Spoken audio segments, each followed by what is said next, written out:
Well, it was October last year. It Sure. seems a long time ago now, really. So this has now become my routine. Being this minister, it's quite strange when you change roles to get your mind out of all the things you used to do and Right. uh, get embedded all the new responsibilities you take up. So I used to speak a lot on the economy, public health, and whatever, and now I do very little in that area and take up talking about housing, economic development, community integration, Yeah. and so on.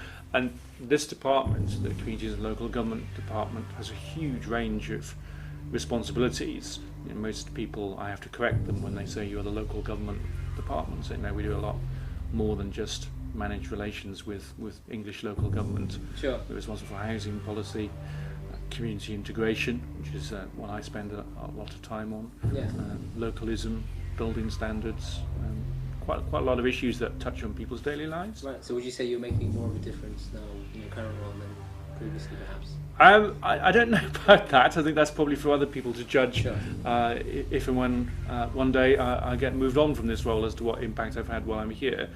What I did in Parliament before was speaking on the economy, and that is the sort of always the biggest issue in town. Right. So I think some of the issues I dealt with before were incredibly important. But there is nothing more important than having a roof over your head or knowing that you live in a community in which you feel comfortable, and that's two of the big responsibilities of this department. So I've enjoyed both sides. Well, we have a big range of community integration, community cohesion programs, and this is just one of them. We help different communities recognise the various sort of genocides and the Holocaust itself that have taken place around the world. Yeah. And people might think that's a bit peculiar for this department to do, because isn't that the role of history in the curriculum perhaps? But the reason that this department takes an interest in how we talk about and commemorate events in the Holocaust, or what happened in Bosnia, or what happened in Darfur, or Cambodia, other genocides, is because people have family connections, even though those events may be remote in time or remote in terms of geographical proximity. Yeah. People will have a family connection. Obviously, there are plenty of people alive in Britain today who will directly remember the Holocaust in Europe in the 1940s. There are some Holocaust survivors left, not many, but there are plenty of children and grandchildren of them. People might feel themselves as part of the same religious community, Sure. Judaism in that case, and in terms of Bosnia, obviously it was for most people, certainly people of my age, in my 40s, a genocide that took place in our lifetime, in our own continent, which is almost impossible to contemplate how it could happen. Fortunately, in the 20th century, lots of genocides have taken place, showing the nasty side of humanity, and we want to make sure that, because Britain is a global nation, right? Sure. People living here from all parts of the globe who have interests in all parts of the globe, so we want to make sure that every act of barbarity and inhumanity is properly recognised, and no one feels that some are given more attention than others. Right. But what do we do in our own country to make our own towns and cities more cohesive places to live? Sure. The lessons that you learn from what happened in somewhere like Srebrenica, there is no direct read across. There can't be, because the history is totally different. But the basic principles that if you allow differences to go unexplained, misunderstood, then suspicions arise, hostilities arise, and then possibly nasty consequences come of it. Sure. So how can you sort of smooth that away so that we have towns and cities in Britain where people are comfortable with each other? Definitely. I still vividly remember them because they're on our television night after night, so it's a vivid sort of contemporary history memory for me. With all the other people on the delegation, in one case they weren't born, but in all other cases they were infants, so don't really Sure. have that sort of memory of seeing it from through the lens of the BBC or the newspapers at the time. So for me, I had those still vivid memories, but there is no substitute for seeing the places that you've only seen on the television in reality, but meeting people. And that's the most powerful impressions that I came away with were meeting the twin brother of someone who was murdered by the Serb army, or meeting the group of mothers and widows. I mean, they were described as the mothers, but in fact most of them were both widows and bereaved mothers who'd lost a son and a husband, and in many cases all of the male members of their family. One of the women we met in Srebrenica at the memorial centre where the graves are on the memorial wall had lost 55 male members of her family. Right. Which is absolutely staggering, and to hear that directly from someone when she's speaking still with raw anger. She wasn't crying, she possibly got all the crying out of her, but she was still angry about what had happened, but also how could it have happened, how could people have allowed it to happen, and has justice been done?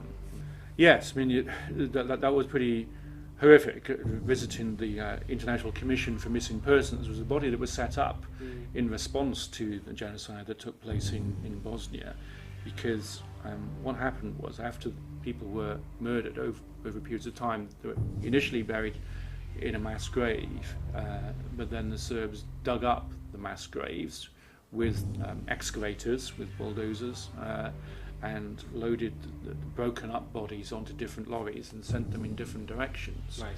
So the remains of one human being could be broken up and buried in several different sites far remote from where the initial mass grave took place. And this is quite unique in terms of any genocide. People's bodies usually left where the crime took place. So the International Commission on Missing Persons was set up in response to this, to identify, by sort of modern forensic science, the human characteristics of what might just be a piece of a rib cage, or an arm or a skull, but obviously our DNA is unique. They can extract DNA from that particular bone. Hard tissue apparently is the best thing to extract DNA from. Then they can give a unique reference to that body part. Obviously lots of people are missing relatives in Bosnia, the mothers and the widows who I met. They have their own live DNA taken, a blood sample, and then you try and match.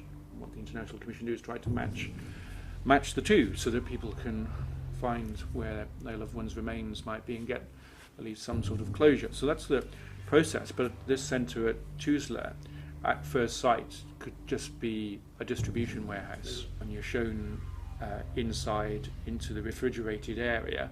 There are racks with things in plastic wrapping, which I described it myself as perhaps like going into a fragile document store in an archive.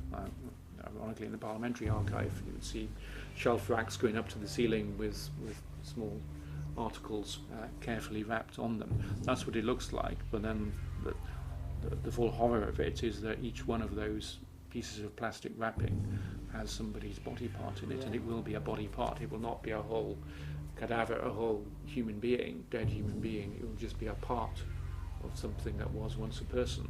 The director of the International Commission for Missing Persons, describing what happens, which they do a lot for. We're going to be sending lots of delegations to them, but lots of other people visit this site as well. And there is a sort of cold scientific forensic explanation of what we see, but we were all here and seeing this for the first time, so most people were just silent and hanging on his every word. In terms of how Britain deals with this, I think there are questions to ask about: did the government at the time do enough in concert with other powers in Europe and the United Nations to stop those events taking place, and so on? So there are lessons of diplomacy that definitely need to be reflected on there. But in terms of commemorating it, I think the reason we do it is because it was an event unique in late 20th century European history, but sits in the context of decade after decade of terrible things taking place in European history in the 20th century. And because of, as I said, Britain is now a home to people from all over Europe and all over from the world, so Sure. making sure that you can have parity of esteem would be the wrong way of describing it, but certainly not leading any community to think that somebody's genocide is seen as more Sure. important than somebody else's. So that's one reason why it's been done. But as I say, the main reason this department does any sort of any of these programs, and this is just one example, is to make our own country in the second decade of the 21st century Right. a cohesive and happy place for people to live. Community cohesion is not something that is a given, Sure. or indeed when you think you've established it, you think you can sit back now, Yeah. our work is done, job done, let people get on with their own lives, and the state should leave them alone. Sure. And that's generally my starting point as a liberal, that the state should leave people to get on with their own Sure. lives. But community cohesion is something that constantly needs to be worked at, Right. and helped along and facilitated. Mm. It's in time it may well happen organically, Yeah. but because there are so many different groupings, nationalities living in, particularly in our major towns and cities in Britain, it is something that we need to engineer community cohesion, and then maybe in time it will be embedded. But at the moment, lots of people are newly arrived or second generation, and a lot of change and churn in the population has taken place. So, and we need to make sure that everyone is comfortable with literally with their neighbours. And I think Britain's got a pretty good story to tell